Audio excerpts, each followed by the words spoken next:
Melepas kursi Ketua Umum atau Ketua Partai Golkar, Erlangga Hartarto mengucapkan terima kasih kepada Presiden Joko Widodo hingga Menteri Pertahanan sekaligus Presiden terpilih 2024 Prabowo Subianto. Melalui sebuah video yang beredar pada hari Minggu 11 Agustus 2024, Erlangga mengakui telah mundur dari Ketum Golkar. Pengunduran diri Erlangga terhitung sejak hari Sabtu 10 Agustus 2024 malam lalu.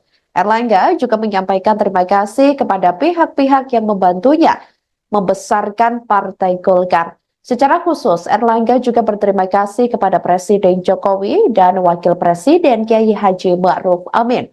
Tak lupa, Erlangga juga menyebut nama Prabowo Subianto dan Wakil Presiden terpilih 2024 Gibran Raka Buming Raka. Selain itu, sejumlah senior Partai Golkar lainnya juga disebut olehnya.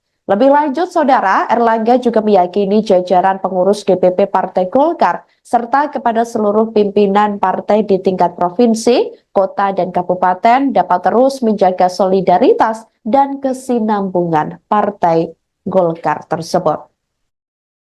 Indonesia.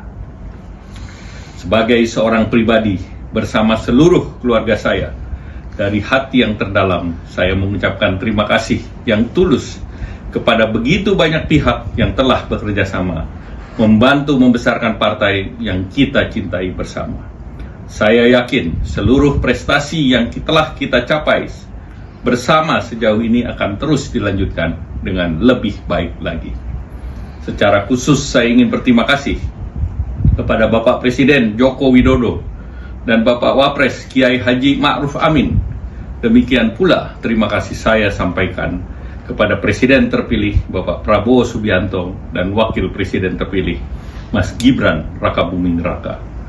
Kepada para senior Golkar khususnya Bapak Yusuf Kala, Bapak Abu Rizal Bakri, Bapak Luhut Binsar Panjaitan, Bapak Akbar Tanjung, Bapak Agung Laksono, serta Bapak Muhammad Hatta.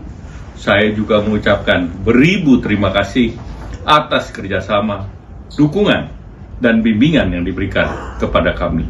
Download Tribun X sekarang, menghadirkan lokal menjadi Indonesia.